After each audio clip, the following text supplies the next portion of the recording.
I started working on weekends at little radio stations. I'd come home from Boston from college and then stay with my folks and then go back for school. I worked nights in Providence on vacation schedules to take a late afternoon train to Providence and then the so-called milk train to get myself back to Boston in the wee hours of the morning.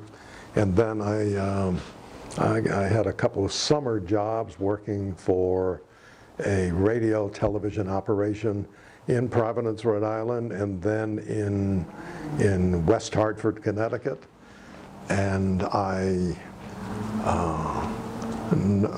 kept trying to audition for a full-time job because I was about to leave college. I had already left college. I graduated, and here I had a summer job, and I finally was introduced to some folks in Mount Kisco, New York, and they were putting a new radio station on the air, WVIP, catchy call letters. And the good thing about that, even though they tried to fire me after I was there for 2 months, and I begged them, I said, you can't do that, I can't go home. I can't tell my parents I lost a job, my first big job. So they said, all right, but you got to start paying more attention to the way you sound and to the kind of stories you cover and how you write them. And the good thing there was that the news director, the only other news guy, had formerly worked for Associated Press and Variety and the New York Herald Tribune newspaper, and his wife had also been a reporter, and they kind of liked me and said they were going to help me, and I decided I'd pay attention. And a couple years later, I said to them that I thought I wanted to get out of there and move on.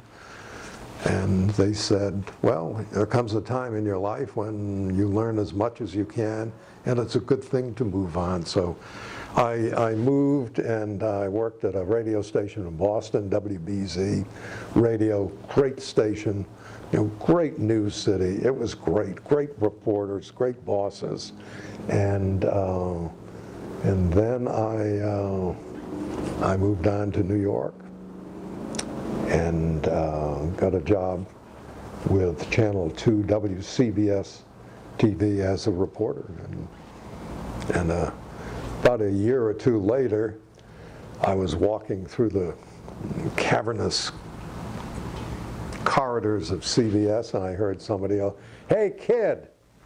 And it was like that commercial where the football player yells, "Hey, kid," and gives him a Coke or something like that. And I turned, and it was Mike Wallace. I said, "Oh, hi, Mike." He said, "How'd you like to work for the network?" And I just kind of looked at him.